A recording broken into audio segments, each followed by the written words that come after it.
एक बहुत ही सुंदर और छोटा सा गांव था जिसका नाम चंदनपुर था। यह गांव पहाड़ों के पास बसा हुआ था जहां हर तरफ हरियाली थी। गांव के लोग बहुत ही सरल और अच्छे थे। वे सब एक दूसरे की मदद करते थे। इसी प्यारे से गांव में 4 दोस्त रहते थे। उनके नाम थे राम, श्याम, मोहन और सोहन। वे चारों बचपन से ही एक साथ खेलते, पढ़ते और बड़े हुए थे। उनकी दोस्ती पूरे गांव में एक मिसाल थी। लोग कहते थे कि इन चारों जैसी दोस्ती किसी की नहीं है। वे हमेशा एक दूसरे का साथ देते थे, चाहे सुख हो या दुख। उनकी हंसी और शरारतें गांव की गलियों में गूंजती थीं। राम एक किसान का बेटा था और बहुत मेहनती था। उसे खेतों में काम करना बहुत अच्छा लगता था। श्याम एक सुनार का बेटा था। उसे सोने चांदी के गहने देखना और बनाना पसंद था। मोहन एक पुजारी का बेटा था। वह बहुत शांत और ज्ञानी था। उसे पूजा पाठ और धर्म की बातें सीखना अच्छा लगता था। और सोहन, वह गांव के राजा का बेटा था, एक राजकुमार। लेकिन उसे राजकुमार होने का कोई घमंड नहीं था। वह अपने दोस्तों के साथ जमीन पर बैठकर खेलता था। उन चारों की दुनिया एक दूसरे के बिना अधूरी थी। वे सुबह साथ में स्कूल जाते, दोपहर में नदी किनारे खेलते और शाम को कहानियां सुनते। उनकी दोस्ती का सबसे खास बात यह थी कि वे कभी एक दूसरे को अकेला नहीं छोड़ते थे। अगर कोई एक बीमार पड़ जाता तो बाकी तीनों उसके घर पहुंच जाते थे। वे उसका ध्यान रखते और उसे हंसाने की कोशिश करते थे। अगर किसी को कोई डांटता तो बाकी सब मिलकर उसकी तरफ से माफी मांग लेते थे। उनकी दोस्ती में कोई छोटा बड़ा नहीं था, कोई अमीर गरीब नहीं था। वे सिर्फ दोस्त थे, सच्चे और पक्के दोस्त। गांव के बड़े बुजुर्ग उन्हें देखकर बहुत खुश होते थे और उन्हें आशीर्वाद देते थे। वे कहते थे कि भगवान इनकी दोस्ती को हमेशा बनाए रखे। उनकी दुनिया बहुत ही सरल और खुशियों से भरी थी। वे छोटी छोटी चीजों में खुशियां ढूंढ लेते थे। कभी पेड़ पर चढ़कर आम तोड़ना, कभी नदी में कागज की नाव चलाना, तो कभी मिट्टी के खिलौने बनाना। हर काम वे साथ मिलकर करते थे। उनकी दोस्ती एक मजबूत धागे की तरह थी जो कभी टूट नहीं सकती थी। सोहन सुई रैन राजकुमार था, पर वह अपने दोस्तों के लिए महल के सारे सुख छोड़ने को तैयार रहता था। वह अक्सर कहता था, असली खुशी तो तुम लोगों के साथ है, महल में तो बस दीवारें हैं। यह सुनकर बाकी दोस्त बहुत खुश हो जाते थे। उन चारों दोस्तों की दोस्ती में अमीरी गरीबी की कोई जगह नहीं थी। सोहन एक राजकुमार था और उसके पास बहुत धन दौलत थी। उसके कपड़े बहुत सुंदर होते थे और उसके पास खेलने के लिए महंगे खिलौने भी थे। लेकिन वह कभी भी इन चीजों का घमंड नहीं करता था। वह अपने दोस्तों राम, श्याम और मोहन के साथ वैसे ही रहता था जैसे वे रहते थे। वह उनके साथ मिट्टी में खेलता था, उनके जैसे ही साधारण कपड़े पहनता था और उनके घर जाकर उनकी मां के हाथ का बना खाना खाता था। उसे अपने दोस्तों के साथ साधारण जीवन जीना बहुत पसंद था। वह कहता था कि दोस्ती दिल से होती है, कपड़ों या पैसों से नहीं। राम, श्याम और मोहन भी सोहन को कभी राजकुमार नहीं समझते थे। उनके लिए वह बस उनका प्यारा दोस्त था। वे उसके साथ वैसे ही शरारतें करते थे जैसे वे आपस में करते थे। वे कभी यह नहीं सोचते थे कि सोहन एक राजा का बेटा है और हमें उससे डरना चाहिए। उनकी दोस्ती में बराबरी का रिश्ता था। जब भी सोहन महल से कोई मिठाई या फल लाता तो वह चारों में बराबर बांटकर खाता था। वह कभी अकेले कुछ नहीं खाता था। उसकी मां रानी जी भी अपने बेटे की इस दोस्ती को देखकर बहुत खुश होती थीं। वह अक्सर अपने बेटे के दोस्तों के लिए भी अच्छे अच्छे पकवान भिजवाती थीं। एक बार गांव में मेला लगा। सभी बच्चे अपने माता पिता से मेले में जाने के लिए पैसे मांग रहे थे। राम के पिता किसान थे और उस साल फसल अच्छी नहीं हुई थी, इसलिए उनके पास राम को देने के लिए पैसे नहीं थे। राम बहुत उदास हो गया। जब सोहन को यह बात पता चली तो वह तुरंत राम के पास गया। उसने अपनी जेब से कुछ सिक्के निकाले और राम को देते हुए कहा, दोस्त तुम उदास मत हो, ये मेरे पैसे नहीं, हमारे पैसे हैं। हम सब साथ में मेला घूमेंगे। राम ने पहले तो मना किया, लेकिन सोहन के प्यार के आगे उसकी एक न चली। उस दिन चारों दोस्तों ने मिलकर मेले का खूब आनंद लिया। यह घटना दिखाती है कि उनकी दोस्ती कितनी गहरी थी। उनके लिए पैसा या किसी का पद कोई मायने नहीं रखता था।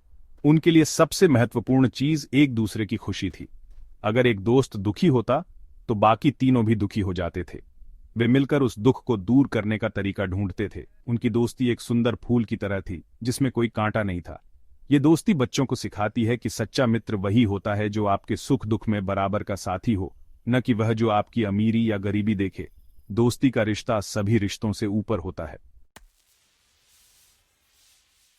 एक दिन गांव में एक दुखद घटना घटी। राजा, जो सोहन के पिता थे, बहुत बीमार पड़ गए। बड़े बड़े वैद्य आए, लेकिन कोई भी उन्हें ठीक नहीं कर सका। राजा को अपने बेटे सोहन की बहुत चिंता थी। राजा के कुछ मंत्री बहुत चालाक और लालची थे। वे नहीं चाहते थे कि सोहन राजा बने। वे खुद राज करना चाहते थे। उन्होंने राजा से कहा कि सोहन को उसके गरीब दोस्तों से दूर रहना चाहिए, क्योंकि वे उस पर बुरा असर डाल रहे हैं। राजा बहुत कमजोर हो चुके थे, इसलिए उन्होंने मंत्रियों की बात मान ली। उन्होंने आदेश दिया कि सोहन अब अपने दोस्तों से नहीं मिलेगा। ये सुनकर चारों दोस्तों का दिल टूट गया। सोहन को महल में बंद कर दिया गया। वह अपने दोस्तों से मिलने के लिए तड़पता था। राम, श्याम और मोहन भी सोहन के बिना बहुत उदास थे। गांव की गलियां सूनी हो गई थीं। उनकी हंसी अब सुनाई नहीं देती थी। कुछ दिनों बाद सोहन को पता चला कि मंत्री उसके खिलाफ साजिश रच रहे हैं और शायद उसकी जान भी लेना चाहते हैं। सोहन बहुत डर गया। उसने फैसला किया कि उसे महल छोड़कर जाना होगा, लेकिन वह अकेले कहां जाता? उसे अपने दोस्तों की याद आई। उसने एक रात चुपके से महल से भागने का फैसला किया। वह जानता था कि यह बहुत मुश्किल है, पर दोस्तों के बिना जीना उसे और भी मुश्किल लग रहा था। उस रात जब सब सो रहे थे, सोहन चुपके से अपने कमरे से निकला। वह किसी तरह महल के बाहर आ गया और सीधा अपने दोस्तों के घर की तरफ भागा। उसने राम, श्याम और मोहन को जगाया और उन्हें सारी बात बताई। उसने बताया कि कैसे मंत्री उसे मारना चाहते हैं और उसे महल छोड़कर भागना पड़ रहा है। यह सुनकर तीनों दोस्त बहुत चिंतित हो गए। उन्होंने एक पल भी नहीं सोचा और तुरंत फैसला किया। उन्होंने कहा, दोस्त, अगर तुम जा रहे हो तो हम भी तुम्हारे साथ चलेंगे। हम तुम्हें अकेले इस मुश्किल में नहीं छोड़ सकते। हम दोस्त हैं और हमेशा साथ रहेंगे। यह एक बहुत बड़ा फैसला था। उन्हें अपना घर, अपने माता पिता और अपना प्यारा गांव छोड़ना पड़ रहा था। वे जानते थे कि आगे का रास्ता बहुत कठिन होगा, लेकिन दोस्ती के लिए वे कोई भी बलिदान देने को तैयार थे। उन्होंने अपने माता पिता के लिए एक पत्र लिखा, जिसमें उन्होंने सब कुछ बताया और उनसे माफी मांगी। फिर चारों दोस्त अंधेरी रात में गांव छोड़कर एक अनजाने सफर पर निकल पड़े। ये उनकी दोस्ती की सबसे बड़ी परीक्षा थी। उन्होंने साबित कर दिया कि सच्चा दोस्त वही होता है जो हर मुश्किल में आपके साथ खड़ा हो, चाहे इसके लिए उसे अपना सब कुछ ही क्यों न छोड़ना पड़े। गांव छोड़ने के बाद चारों दोस्त एक घने जंगल में पहुंचे। यह जंगल बहुत बड़ा और डरावना था। ऊंचे ऊंचे पेड़ थे, जिनके कारण सूरज की रोशनी भी जमीन तक नहीं पहुंच रही थी। हर तरफ अजीब अजीब जानवरों की आवाजें आ रही थीं। वे चारों पहले तो बहुत डर गए, लेकिन फिर उन्होंने एक दूसरे का हाथ पकड़ा और हिम्मत बनाए रखी। उनके पास खाने के लिए कुछ नहीं था और पीने के लिए पानी भी खत्म हो रहा था। दिन बीतते गए और उनकी हालत खराब होने लगी। भूख और प्यास से वे बहुत कमजोर हो गए थे। उन्हें अपना गांव और अपने घर की बहुत याद आ रही थी। चलते चलते वे थक कर एक बड़े पेड़ के नीचे बैठ गए। भूख के मारे उनके पेट में चूहे कूद रहे थे। सोहन को अपने दोस्तों की यह हालत देखकर बहुत दुख हो रहा था। उसे लग रहा था कि उसकी वजह से उसके दोस्त ये कष्ट उठा रहे हैं। उसकी आंखों में आंसू आ गए। मोहन, जो पुजारी का बेटा था, बहुत धार्मिक था। उसने कहा, दोस्तों, हमें निराश नहीं होना चाहिए। हमें भगवान पर भरोसा रखना चाहिए। वे हमारी मदद जरूर करेंगे। यह कहकर मोहन ने आंखें बंद कीं और सच्चे मन से भगवान से प्रार्थना करने लगा। उसने प्रार्थना की, हे भगवान, हम भूखे और प्यासे हैं, हमारी मदद करो, हमें कोई रास्ता दिखाओ। राम और श्याम भी मोहन के साथ प्रार्थना करने लगे। सोहन भी हाथ जोड़कर भगवान से अपने दोस्तों के लिए मदद मांगने लगा। वे सब बहुत ईमानदारी से और सच्चे दिल से प्रार्थना कर रहे थे। अचानक वहां एक तेज रोशनी हुई। चारों दोस्तों ने अपनी आंखें खोलीं तो देखा कि उनके सामने एक साधु खड़े हैं। साधु के चेहरे पर एक अद्भुत तेज था और वे मुस्कुरा रहे थे। दोस्तों ने उन्हें प्रणाम किया। साधु ने कहा, बच्चों, मैंने तुम्हारी प्रार्थना सुनी है। मैं तुम्हारी दोस्ती और सच्चाई से बहुत प्रसन्न हूं। मैं तुम्हारी मदद करने आया हूं।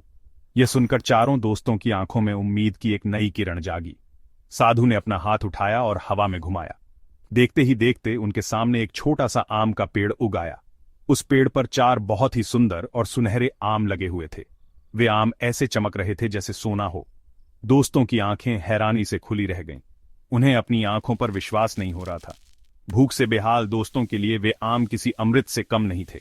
साधु ने मुस्कुराते हुए कहा, यह कोई साधारण आम नहीं है, ये जादुई आम है।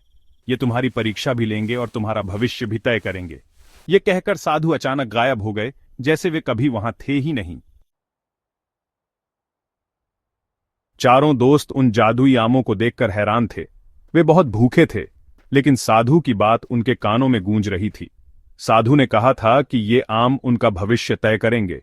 मोहन ने कहा, दोस्तों, हमें इन आमों को खाने से पहले साधु की बात को समझना होगा। सोहन ने कहा, हाँ, उन्होंने कहा था कि ये हमारी परीक्षा भी लेंगे। उन आमों से एक बहुत ही मीठी खुशबू आ रही थी, जो उनकी भूख को और बढ़ा रही थी। लेकिन वे जानते थे कि उन्हें जल्दबाजी में कोई फैसला नहीं करना है। उन्होंने फैसला किया कि वे सब एक एक आम लेंगे क्योंकि पेड़ पर 4 ही आम थे। हर किसी के हिस्से में एक आम आया। साधु की भविष्यवाणी बहुत सरल थी, लेकिन उसका मतलब बहुत गहरा था। उन्होंने बताया था कि जो कोई भी इस आम को पूरा अकेला खाएगा वह एक महान राजा बनेगा और बहुत बड़े राज्य पर राज करेगा। जो कोई अपना आम आधा खाएगा और आधा किसी दूसरे को देगा वह एक धनी मंत्री बनेगा और बहुत सम्मान पाएगा। जो कोई अपना आम 1/4 खाएगा और बाकी 3/4 दूसरों को देगा वह एक अमीर साहूकार बनेगा जिसके पास बहुत धन होगा। और जो कोई अपना आम बिल्कुल नहीं खाएगा और पूरा का पूरा किसी दूसरे भूखे को दे देगा वह एक साधारण इंसान बना रहेगा, लेकिन उसे सच्ची खुशी और संतोष मिलेगा। यह भविष्यवाणी सुनकर चारों दोस्त सोच में पड़ गए। हर किसी के मन में अलग अलग विचार आने लगे। राजा बनना, मंत्री बनना या अमीर साहूकार बनना, ये सब बहुत आकर्षक लग रहा था। श्याम, जो सुनार का बेटा था, सोचने लगा कि अगर वह राजा बन गया तो उसके पास कितना सोना होगा। मोहन, जो ज्ञानी था, सोचने लगा कि मंत्री बनकर वह लोगों की भलाई कर सकता है। उनके मन में लालच और दुविधा का भाव आने लगा। वे सब एक दूसरे को देख रहे थे, ये जानने की कोशिश कर रहे थे कि कौन क्या फैसला करेगा। उनकी दोस्ती की असली परीक्षा अब शुरू हुई थी। सोहन, जो पहले से ही एक राजकुमार था, राजा बनने के बारे में नहीं सोच रहा था। वह बस अपने दोस्तों की खुशी चाहता था। वह देख रहा था कि उसके दोस्त दुविधा में हैं। राम, जो किसान का बेटा था, बहुत ही सरल और ईमानदार था। वह अपने दोस्तों के चेहरे पर चिंता देखकर दुखी हो रहा था। वह सोच रहा था कि क्या राजा बनना या अमीर बनना दोस्ती से ज्यादा महत्वपूर्ण है। यह एक ऐसा पल था जहां उन्हें अपनी दोस्ती, अपनी ईमानदारी और अपने लालच के बीच में से किसी एक को चुनना था। उनका अगला कदम यह तय करने वाला था कि वे जीवन में क्या बनेंगे और क्या वे दोस्त बने रहेंगे। काफी देर सोचने के बाद सबसे पहले श्याम ने फैसला किया। वह एक बड़ा राजा बनना चाहता था। उसने सोचा कि राजा बनकर वह अपने दोस्तों की मदद कर सकता है। यह सोचकर उसने अपना सुनहरा आम उठाया और पूरा का पूरा अकेला खा लिया। जैसे ही उसने आम खाया, एक अजीब सी रोशनी हुई और वह अचानक गायब हो गया। उसके दोस्त उसे बुलाते रह गए, पर वह जा चुका था। अब वहां सिर्फ 3 दोस्त और 3 आम बचे थे। राम, मोहन और सोहन यह देखकर बहुत दुखी हुए। उन्हें लगा कि उन्होंने अपना एक दोस्त खो दिया है। इसके बाद मोहन ने अपना फैसला सुनाया। उसने कहा, मैं राजा नहीं बनना चाहता, लेकिन मैं एक ज्ञानी मंत्री बनकर लोगों की सेवा करना चाहता हूं। यह कहकर उसने अपना आम आधा खाया और आधा वहीं जमीन पर रख दिया। आम खाते ही वह भी एक रोशनी के साथ गायब हो गया।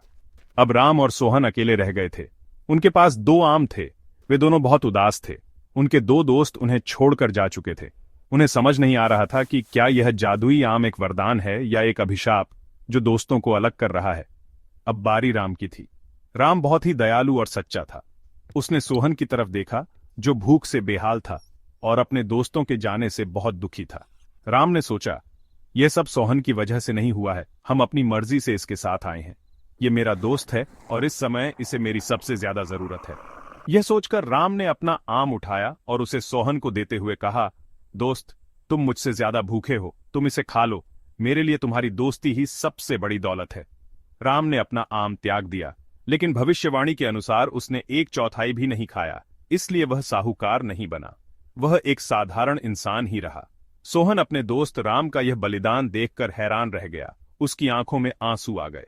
उसने देखा कि राम ने अपनी खुशी और अपने भविष्य की परवाह किए बिना अपनी दोस्ती निभाई। सोहन ने भी फैसला कर लिया।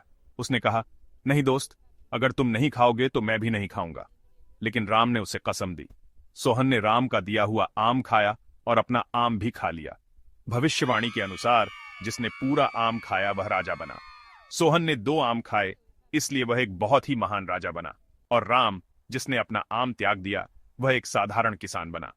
दोनों दोस्त एक दूसरे से गले मिले और फिर अलग अलग रास्तों पर चल दिए। श्याम, जिसने पूरा आम खाया था, एक दूर देश का राजा बन गया। उसका महल बहुत बड़ा और सोने चांदी से भरा हुआ था। उसके पास बहुत बड़ी सेना थी और हजारों नौकर चाकर थे।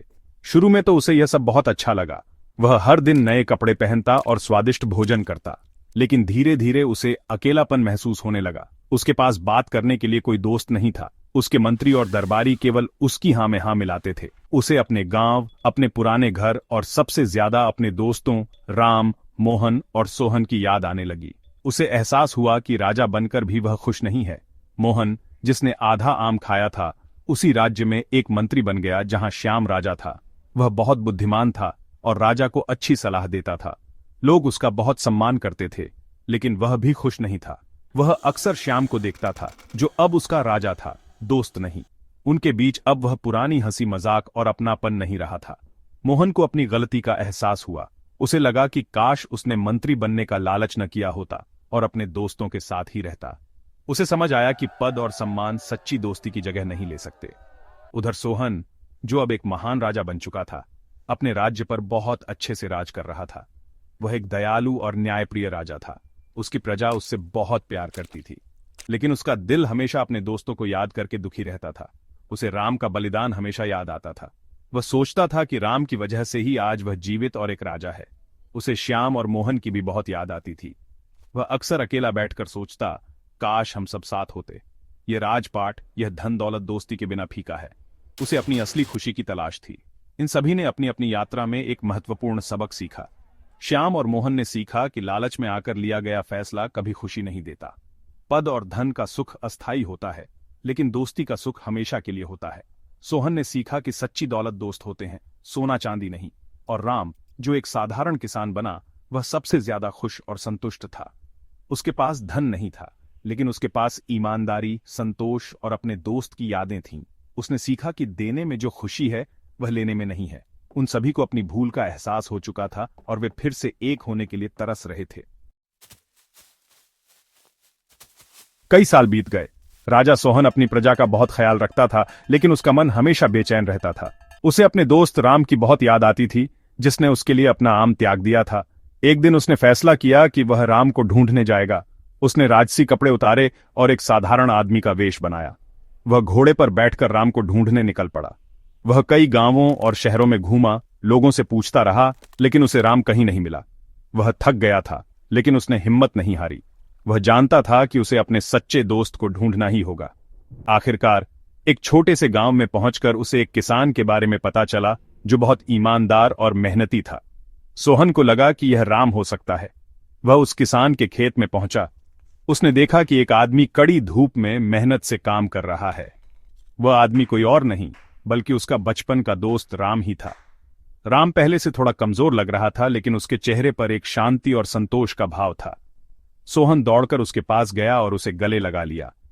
राम भी अपने दोस्त सोहन को इतने सालों बाद देखकर बहुत खुश हुआ। दोनों की आंखों में खुशी के आंसू थे। सोहन उस रात राम की छोटी सी झोपड़ी में रुका। राम की पत्नी ने मिट्टी के बर्तनों में बहुत ही स्वादिष्ट भोजन बनाया। सोहन ने बड़े चाव से वह खाना खाया।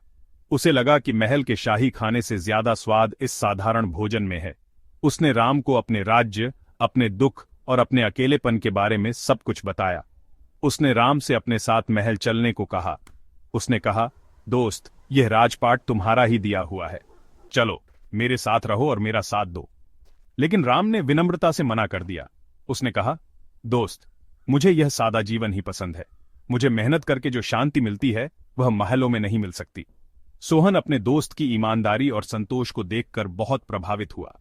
उसने राम को बहुत सारा धन देने की कोशिश की, लेकिन राम ने लेने से इनकार कर दिया। राम ने कहा, अगर तुम्हें मेरी मदद करनी है, तो मेरे गांव के लिए एक नहर बनवा दो, ताकि सभी किसानों को पानी मिल सके। सोहन अपने दोस्त की महानता देखकर नतमस्तक हो गया। उसने तुरंत अपने सैनिकों को आदेश दिया कि गांव में एक नहर बनाई जाए। सोहन ने सीखा कि सच्चा बड़प्पन त्याग और संतोष में है, न कि धन और शक्ति में। वह कुछ दिन अपने दोस्त के साथ रहा और फिर एक नए संकल्प के साथ अपने महल लौट गया।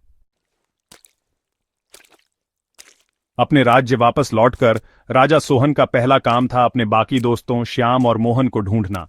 उसने अपने सैनिकों को उस राज्य में भेजा जहां श्याम राजा था और मोहन मंत्री।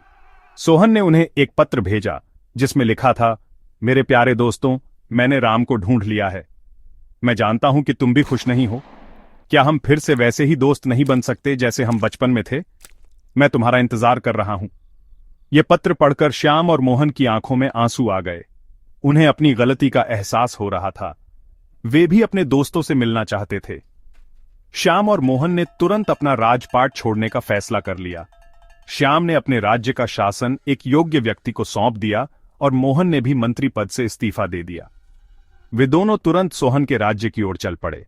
जब वे सोहन के महल पहुंचे तो सोहन दौड़कर उनसे गले मिला। सालों बाद चारों में से 3 दोस्त फिर से एक साथ थे। वे बहुत रोए, लेकिन ये खुशी के आंसू थे। उन्होंने एक दूसरे से अपनी गलतियों के लिए माफी मांगी। सोहन ने उन्हें बताया कि राम अपने गांव में ही खुश है। उन्होंने फैसला किया कि वे सब मिलकर राम के गांव चंदनपुर वापस चलेंगे। जब सोहन, श्याम और मोहन वापस चंदनपुर पहुंचे तो पूरा गांव उनके स्वागत के लिए उमड़ पड़ा। उनके माता पिता अपने बेटों को देखकर बहुत खुश हुए।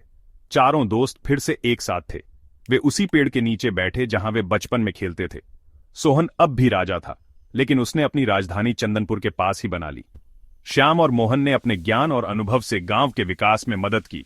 राम पहले की तरह ही खेती करता रहा, लेकिन अब उसके साथ उसके दोस्त थे। उन्होंने अपनी सारी धन दौलत गांव की भलाई में लगा दी। गांव में स्कूल बने, अस्पताल बने और नहरों से खेत हरे भरे हो गए। अंत में चारों दोस्तों को अपनी असली खुशी मिल गई थी। वह खुशी किसी पद या धन में नहीं, बल्कि एक दूसरे के साथ में थी। वे समझ गए थे कि सच्चा दोस्त वही होता है जो हर हाल में आपका साथ दे। दोस्ती में अमीरी गरीबी, ऊंच नीच कुछ नहीं होता। उन्होंने मिलकर यह साबित कर दिया कि अगर दोस्त साथ हों तो किसी भी मुश्किल का सामना किया जा सकता है। उनकी कहानी आने वाली पीढ़ियों के लिए एक प्रेरणा बन गई। बच्चों को यह सीख मिली कि सच्चा मित्र भगवान का दिया हुआ सबसे कीमती तोहफा होता है, जिसे हमेशा संभाल कर रखना चाहिए।